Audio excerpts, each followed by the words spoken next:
अस्सलाम वालेकुम class 9th। हम चैप्टर 10 को कंटिन्यू करते हैं। कॉन्ग्रुएंट ट्रायंगल्स थ्योरम 3 और 4 की बात करते हैं। ठीक है। अच्छा जी, ये थ्योरम आपका 3। अच्छा, ये चैप्टर याद रखें कि बहुत इम्पोर्टेंट है और हर साल इसमें से कोई ना कोई थ्योरम आ जाता है। ठीक है। तो जैसे अभी रिसेंट ईयर में ये दो पेपर आए, एक में 3 आया और एक में 4 आया। तो हम इनकी बात करते हैं। 3 जरा थोड़े से लंबे हैं, लेकिन आप चैप्टर 10 को अच्छी तरह याद कर लें तो वो आपके काम बन जाएगा। कमर का एग्जाम में आपको हो जाएगी। देखिए, यहाँ 2 ट्राइंगल्स की बात कर रहे हैं। ओके, ठीक है, 2 ट्राइंगल्स हैं। यहाँ कह रहे हैं 3 साइड्स। ठीक है। अच्छा, ये चीज जो है ये लिखी हुई नहीं आती पेपर में, तो इसको हम कहते हैं, याद मत कीजिएगा, बस यहाँ से समझिएगा। If 3 sides of one triangle are congruent to the corresponding 3 sides. ये देखिए, दोबारा 3 लिखा है, यहाँ 3 साइड्स का जिक्र है कि 3 साइडें एक ट्राइंगल की और दूसरी ट्राइंगल की अगर कॉन्ग्रुएंट हो जाती हैं तो दोनों ट्राइंगल्स कॉन्ग्रुएंट हो जाती है। इसका पॉस्टुलेट का नाम ये ट्रिपल एस है। अच्छा, याद रखें, एग्जाम में ये शुरू में शो दैट या प्रूव दैट लगा देते, प्रूव दैट इस तरह ये लिखना आता है। जैसे मैं पहले क्रम में बताया नहीं आपको, लिख बता दूं, और या फिर ये एंड पे प्रूव दैट लिख देते हैं, या थोड़ा सा वर्डिंग चेंज के show that in the corresponding of two triangle. तो इस तरह की वर्डिंग आ जाए तो असल चीज जो ढूंढने की है वो ये है कि यहाँ से आप एक्सेस करें कि फिर 3 साइड्स ऑफ ट्राइंगल दी हुई है और दूसरी भी 3 साइडें दी हुई हैं। तो इसका मतलब है इन दोनों में ट्राइंगल्स आर कॉन्ग्रुएंट। अच्छा, क्योंकि यहाँ दोनों ऑलरेडी 3 साइडें दी हुई हैं, तो हमारी स्ट्रेटेजी जो होगी थ्योरम प्रूव करने की, ये हमने ट्राइंगल्स बना ली ए बी सी और दूसरी ट्राइंगल डी ई एफ बनाई है। इसको जरा अभी बात करें, क्योंकि A B C D E F जो कॉन्ग्रुएंट हैं तो तीनों की साइडें कॉन्ग्रुएंट है। A B D congruent, B C is congruent and C is congruent A F D. तो ये तीनों कॉन्ग्रुएंट है। अब हम जरा स्ट्रेटेजी डिफरेंट बनाते हैं, क्योंकि इस तरह हम डायरेक्ट इसको प्रूव नहीं कर पा रहे। तो हम क्या करते हैं, एक नई ट्राइंगल बनाते हैं ई एम एफ, और इसको तकरीबन डी ई एफ के बराबर ही बनाते हैं। ठीक है। तो हमारा रूल क्या होगा, हम एबीसी को प्रूव करेंगे ये ई एम एफ के कॉन्ग्रुएंट है, और डी ई एफ को प्रूव करेंगे कि ये बीच वाली ट्राइंगल कॉन्ग्रुएंट है, तो इसका मतलब आपस में कॉन्ग्रुएंट है। जिस तरह जैसे एक आदमी है, वो है ना कहते उसका वजन दूसरे के बराबर है, और एक तीसरा आदमी है, उसका वजन भी दरमियाने वाले के बराबर है। तो इसको हालांकि कहते हैं, हम ट्रांसिटिव प्रॉपर्टी नंबरों के बारे में कहते हैं। तो इसका मतलब है कि वो आपस में भी बराबर हैं। ठीक है। तो हमने ये गिवन लिया। सबसे पहले आप स्टेटमेंट से गिवन लिख सकते हैं। 3 साइड्स लिखनी है, यहाँ से आपको पूरा क्लियर होगा गिवन। तो आपने फिगर बनाई, आपको बनानी है फ्रंट पे, टॉप पे बिल्कुल जरूरी बनानी है, वरना आपको 0 मिलेगा अगर नहीं बनाएंगे। अच्छा, ये आपने लिखना है इन करस्पॉन्डेंस। फिर आपने ये ए बी डी यानी कि हर साइड के बारे में लिखना है। ये देखो, एक स्लैश लगा दिया तो इसका मतलब ये इसके कॉन्ग्रुएंट है। यानी कि जिस तरह किसी के नाक के अगर बराबर होती है, इसी तरह ट्राइंगल में भी करस्पॉन्डिंग साइड बात करते हैं कि ए बी के जैसी साइड कौन सी, ये है, और ए सी जैसी ये है, तो इसको ट्रिपल लाइंस लगा दी गई। ठीक है। तो इसी तरह ये बीच बी सी, इसको डबल लाइन लगा दी ताकि पता चले ये कॉन्ग्रुएंट है। तो ये इनको लिख दिया गया है। ठीक है। अब आपको प्रूव करना है कि triangle ABC congruent to D F के बराबर है। ठीक है। सपोज करते हैं, जो आपको मैंने स्ट्रेटेजी बताई कि हम सपोज करेंगे।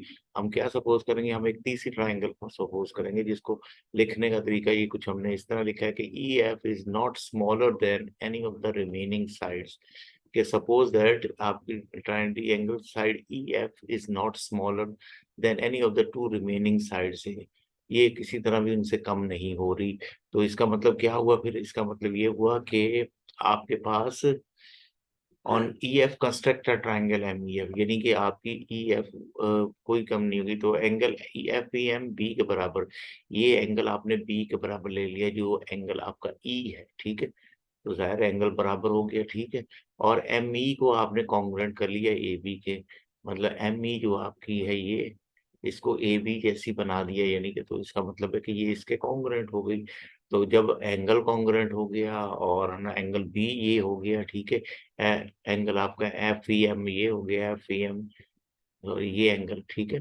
तो ये जब एंगल भी कॉन्ग्रुएंट हो गया तो तीसरी साइड ऑटोमेटिकली बराबर हो जाएगी।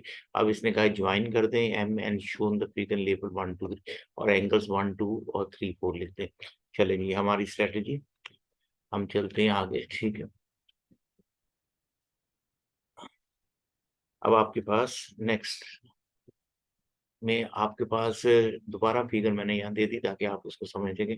आपके पास क्या स्ट्रैटेजी आ रही है? आपके पास स्ट्रैटेजी ये आ रही है कि आपकी ट्रायंगल जो है वो 2 ट्रायंगल्स बन रही हैं।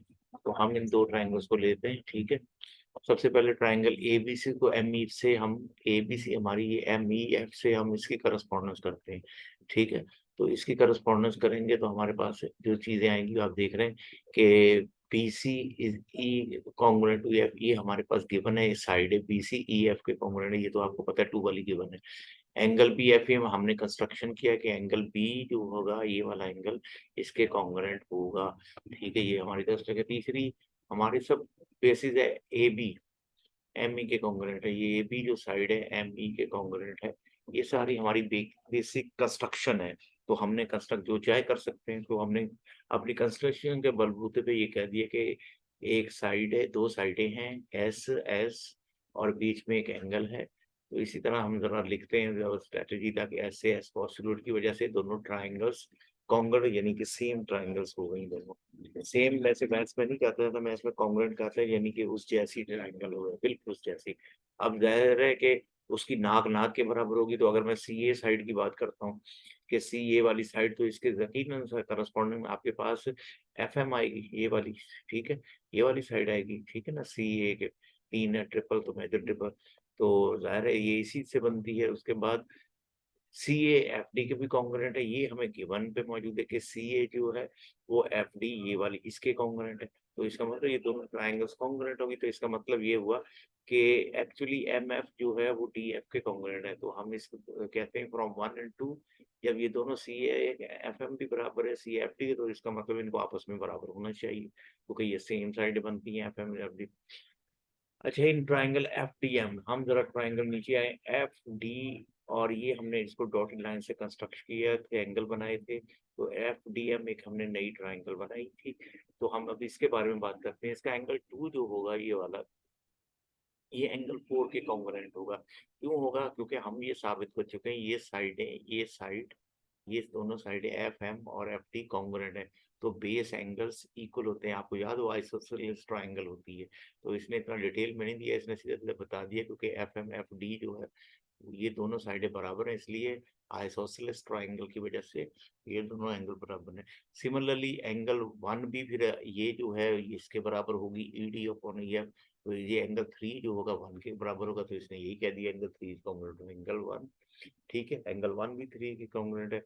अच्छा, अगर हम इन दोनों को प्लस कर लें, अच्छा जी, ये इक्वल लगाने के लिए अभी ये कॉन्ग्रुएंट थे, जब हम इक्वालिटी लगाते हैं तो इसका मतलब होता है एक्जैक्ट वैल्यू आ जाती है, मेजरमेंट आ जाती है। तो एम स्मॉल यूज करते हैं, एंगल 2 प्लस एंगल 1, इन दोनों को हमने प्लस किया, ये इक्वल टू हो गया angle 4 plus angle 1, small M लगाया हमने, इसको कहा फ्रॉम 3 एंड 4, 3 और 4 में। अच्छा, अब इसका नाम क्या हुआ? अब एंगल 2 और 1 देखिए, एंगल 2 और 1 ये टोटल पूरा एंगल, अब हमको इसको एंगल को, क्योंकि डी तो पूरा नाम है एंगल, तो इसको एंगल ई डी एफ कहेंगे हम, ठीक है? पूरे आर्म्स के साथ एंगल डी डी एफ। और इसी तरह नीचे वाले को हम angle M E M F कहेंगे, ठीक है? तो ये एंगल एम ई एफ दोनों कॉन्ग्रुएंट हो गए, ये रिजल्ट हम रख लेते हैं। अब आ जाते हैं हम दूसरी ट्रायंगल पे, ट्रायंगल डी ई एफ को कंपेयर करते हैं। अब हम उसके बाद ये ट्रायंगल डी ई एफ को, डी ई एफ जो ऊपर वाली ट्रायंगल है, इसको नीचे वाली एम ई एफ से हम कॉन्ग्रुएंट, मतलब इसके क्लियर इनसे करस्पॉन्डेंस करते हैं। तो सबसे पहले हमें एक रिजल्ट पहले से मिला हुआ है, इसको हमने प्रूव लिख दिया कि एफ डी एम ये मैंने ये इस पे लगा दिया दोबारा, ठीक है? ये इसके कॉन्ग्रुएंट है। और ये जो हमने angle E D F M E बनाया, ये दूसरा रिजल्ट ये भी हमने प्रूव कर लिया हुआ है कि 1 2 और 3 4 दोनों प्लस कर लें तो दोनों इक्वल है। अच्छा जी, DE is congruent to ME, ये DE देखें आप, DE is congruent to ME। क्यों? Each side is congruent to AB, क्योंकि ये AB के कॉन्ग्रुएंट है दोनों साइडें, और हमने ये बनाई हुई है, आपको याद हो एंगल B इसका मैं इक्वल लिया था, तो इसलिए B के बराबर है। अच्छा, इसका मतलब है कि ट्रायंगल, अब इसमें भी देखें आपके 3 रीजन आ गए, ये आपकी साइड हो गई, ये एंगल हो गया, ठीक है, और ये साइड हो गई। तो ये triangle A D E F, यानी कि इस तरफ डी एफ है, तो डी एफ की सारी चीजें आप इस तरफ लिखेंगे। और ये MEF है तो इस तरफ आप लिखेंगे। ये जरा ध्यान से बातें होती हैं। जो angle DE, triangle DEF congruent to triangle MEF के पर ये S से S पॉसिबल हो गया, क्योंकि S साइड आ गया। आल्सो हम ऊपर साबित कर चुके हैं कि एंगल, ये जो triangle ABC is congruent to MEF है, ठीक है। ये बात हमने पहले ऊपर ये देखे यहाँ पर सपोज की हुई है, ठीक है, कि ABC MEF के कॉन्ग्रुएंट है। और यहाँ हम कह रहे हैं कि ABC MEF DEF के कॉन्ग्रुएंट है। तो इसका मतलब है कि ये दोनों ABC के कॉन्ग्रुएंट, MEF के कॉन्ग्रुएंट है ना। तो इसका मतलब है कि ये आपस में कॉन्ग्रुएंट होंगी। तो triangle ABC is congruent to DEF। तो ये हमने स्ट्रेटेजी अपनाई और उसके बाद इस तरह हमारा पास ये थ्योरम प्रूव हो गया, ठीक है। तो ये थ्योरम है जिसको आपने याद करना है। ये अभी रिसेंट ईयर में आया है, एक पेपर में ये है और एक पेपर में ये फोर्थ थ्योरम आया हुआ है। तो कुछ बच्चों ने ये फोर्थ थ्योरम के लिए आ गया है, उसमें आप दोबारा कौन सा आता है कोई नहीं पता। अच्छा जी, कह रहा है if in the correspondence of two right angle, ये राइट एंगल ट्राइंगल है, ठीक है। तो इसमें लाजमी थ्योरम में जब राइट एंगल ट्राइंगल आ गया तो आपको इसको याद रखना है कि right angle triangle the hypotenuse side and one of the one triangle, ये देखें पाइथागोरस नहीं है, याद रखें, ठीक है। इसमें कोई स्क्वायर का जिक्र नहीं हुआ है, बस हाइपोटेनियस का जिक्र है। कह रहा है in corresponding of two right angle triangle the hypotenuse side of one side of triangle, अगर ये ट्राइंगल है 90 के सामने hypotenuse side are congruent to the hypotenuse of other, अगर दूसरी ट्राइंगल की हाइपोटेनियस के कॉन्ग्रुएंट हो जाए द करस्पॉन्डिंग साइड अदर, और उसके बाद एक करस्पॉन्डिंग साइड वो भी कॉन्ग्रुएंट हो जाए, तो ट्राइंगल्स कॉन्ग्रुएंट। तो यहाँ पर मार्जिन उसने 2 का कर दिया है कि सिर्फ आपको 2 रीजन बताने कि एक साइड और एक हाइपोटेनियस वाली साइड, ठीक है, एक तो ट्राइंगल्स कॉन्ग्रुएंट हो जाएंगे, यानी कि रीजन हमने और कम कर दिए। तो आजा जी, गिवन क्या है कि सबसे पहले 2 राइट एंगल ट्राइंगल्स हैं, तो हमने 2 राइट एंगल ट्राइंगल बनाई, एक तो ए बनाई ABC और दूसरी DEF बनाई, ठीक है। तो इन ट्राइंगल ABC करस्पॉन्डेंस का निशान DEF, एंगल बी को हमने कहा कि ये ई के कॉन्ग्रुएंट है, क्योंकि ये हमने 90 का ले लिया, ठीक है। ये आपका बी ई के कॉन्ग्रुएंट है, ये बी, ये 90 का। अच्छा, एक साइड लेनी है हमने, तो हमने साइड ले ली ए बी, ठीक है, ए बी डी ई के कॉन्ग्रुएंट, ठीक है। अच्छा जी, उसके बाद एक साइड रहेगी सी ए, ये एफ डी के, ये हाइपोटेनियस साइड है, ये हमने हाइपोटेनियस साइड है। तो हमने 3 चीजें उठा दी। हमने एक राइट एंगल उठाया, एक सी ए एफ डी के, और ए बी एक करस्पॉन्डिंग कोई भी साइड। ये हाइपोटेनियस साइड तो थ्योरम कहता है, तो ये तो हमें लेनी है, ठीक है। अच्छा जी, अब आपको क्या करना है, ट्राइंगल एबीसी करस्पॉन्ड टू, मतलब आपको प्रूव करनी दोनों ट्राइंगल्स कॉन्ग्रुएंट है। तो हम कंस्ट्रक्शन करते हैं इसके लिए, थोड़ी सी कंस्ट्रक्शन हमने क्या की, हमने कंस्ट्रक्शन सिर्फ सिंपल ये करनी है कि हम इस पे ट्राइंगल को ज्वाइन करते हैं, ठीक है, इस तरह। ये देख लें आप कि प्रोड्यूस ई एफ, हम ई एफ को प्रोड्यूस करते हैं कितनी ई एम के बराबर, E M is equal to B C. देखिए ई एम हमने ई एफ के बराबर बनाई है and join the D and M, और जब हमने ये लाइन इसके बिल्कुल इसके बराबर ली है और फिर ऊपर से डी से ज्वाइन कर रहे हैं, तो यकीनन ये बिल्कुल डी एफ के बराबर हो जाएगी। ये सिंपल सा रूल है, ठीक है। तो ये आपको बिल्कुल है ना, क्या कहते हैं, ध्यान रखना है इस चीज़ों का, ठीक है, कि जब आप ज़ाहिर है 2 साइडें एक जैसी बना रहे हैं तो तीसरी वो ऑटोमेटिकली बन जाती है। अच्छा जी, ये ज्योमेट्री है। अच्छा जी, नेक्स्ट स्टेप, हम आगे चलते हैं। अच्छा जी, अब आ जाए पूरे टेबल के ऊपर, ये दोबारा डायग्राम आ गई। तो हमारे पास ये है कि आपके पास हम क्या करते हैं, पहले तो ये जो एंगल है हमने, क्योंकि डी ई एफ 90 लिया था, तो हमने इसके बाद डी ई एम को भी लिया, तो यकीनन ये अपोजिट एंगल हैं, ये इक्वल होते हैं, तो हमने इन दोनों को सम करके कहा कि 180 के बराबर होंगे, क्योंकि ये सप्लीमेंट्री एंगल्स का रूल है, ठीक है, कि दोनों एंगल का सम 180 होता है। अच्छा, अगर हम आपको बता दिए कि ये आपको पता है 90 का एंगल डी ई एफ, हमें पता है गिवन है 90 का है, ये डी ई एफ 90 का है, तो 180 से माइनस करें तो ये भी 180 का होगा, तो एंगल डी एम भी 90 का होगा। ये हमने पहले रिजल्ट बना के रख लिया है, अब हम इनको यूज करेंगे। अच्छा, हम करस्पॉन्डेंस लेते हैं इन ट्राइंगल ए बी सी में, ट्राइंगल डी ई एम, हम अगेन वही रूल जो हमने पिछले थ्योरम में किया था कि हम एक ये बीच की ट्राइंगल से प्रूव करेंगे, ठीक है। तो हमने ट्राइंगल डी एम के साथ पहले प्रूव करना चाह रहे हैं एबीसी को ट्राइंगल डी ई एम के साथ। तो पहले इसके साथ हमारी ये करस्पॉन्डेंस होगी तो प्रूव हो जाएगा। सीधे सीधे रीजन हम ऊपर हम लिख चुके हैं। बी सी इज इवन, ये आपकी कंस्ट्रक्शन है, आपने बी सी को ई एम के साथ मिलाया है और सेम कंस्ट्रक्शन है, तो इसकी कंस्ट्रक्शन रीजन हो गया। दूसरा एंगल बी और ई, इसके आम लिख देते हैं angle B A B C और एंगल डी ई एम, क्योंकि एम की तरफ हमने जाना तो एम शो करने के लिए हमने ये कर दिया। अब क्योंकि हम डी एम के साथ इसकी करस्पॉन्ड कर रहे हैं तो ये इक्वल टू 90 डिग्री है, ठीक है, इस वजह से इक्वल है, ठीक है।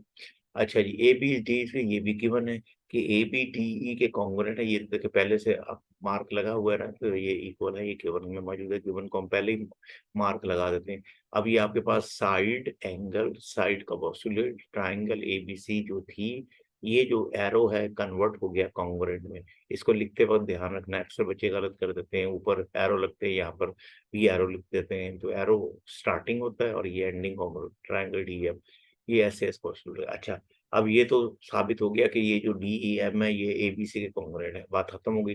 अब आगे चलते हैं, एंगल सी जो है वो यकीनन एंगल एम के कॉन्ग्रुएंट होगा जब ये दोनों कॉन्ग्रुएंट हैं, क्योंकि ये सी जैसे करस्पॉन्डेंस एंगल है तो हम इसको कहते हैं करस्पॉन्डिंग एंगल, यानी कि ये अगर इसकी सी नाक है तो उसकी नाक के ही कॉन्ग्रुएंट होगा, तो वो भी सी ही जगह पर एम है, तो वो निकलेगा।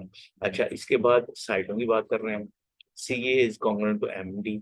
अच्छा, सी ए जो है वो एम डी के कॉन्ग्रुएंट होगी, बिल्कुल होगी, क्योंकि जब ट्राइंगल साबित हो चुकी है तो हम इसको भी करते हैं corresponding angle of congruent triangle. But C A equal to F D, ये हमें गिवन था, ठीक है, सी ए जो है वो एफ डी के था, ये देखो आपको ब्लैक कलर का थोड़ा सा ये हमारा गिवन है, तो गिवन को भी नहीं हम छोड़ सकते, तो इसका मतलब क्या हुआ कि ये सी ए के एम डी के भी बराबर है, ये हमारा प्रूव हुआ है, और सी ए एफ डी के भी बराबर है, तो इसका मतलब है कि एफ डी के कॉन्करेंट हो गए, ठीक है, यानी कि दोनों सी ए के कॉन्करेंट हैं, तो इसका मतलब दोनों आपस में कितने, जैसे पिछले थ्योरम में था M D is concurrent F D. अच्छा, अब आ जाए जरा ट्राइंगल डीएमएफ, अब आए डीएमएफ के, मतलब ये पूरी ट्राइंगल के आ गए हैं जी। डीएमएफ से मुराद आपके पास एफ एंगल, ठीक है, D M F, angle F की बात करते हैं। एंगल एफ जो है वो आपका एंगल एम के बराबर है, क्योंकि एंगल एफ जो है एम के बराबर क्यों है, क्योंकि हमारे पास एम डी एफ डी के कॉन्ग्रुएंट है, एम डी, देखें एम डी और एफ डी कॉन्ग्रुएंट है, तो वही आइसोसेलेस ट्रायंगल बेस एंगल्स, ये बेस एंगल्स बनते हैं, ठीक है, तो बेस एंगल्स होते हैं आइसोसेलेस ट्रायंगल जिसकी दोनों साइडें बराबर हो, उसके कॉन्ग्रुएंट होते हैं, तो इस वजह से ये हमने प्रूव कर दिया हुआ है, इस वजह से एफ एम के बराबर है। बट सी एम के बराबर है, लेकिन सी तो एम के बराबर है, ठीक है, तो इसका मतलब तीनों एंगल बराबर है, मतलब अगर सी एम के बराबर और एफ इसके बराबर है तो F is equal to M, M is equal to C, तो इसका मतलब हम कह सकते हैं कि एंगल सी एफ के भी बराबर है, ठीक है, पहले एफ एम के बराबर था, एम सी के, तो एम जो है सी के बराबर हुआ तो सी एफ के बराबर हो गया, each is congruent to M, ठीक है।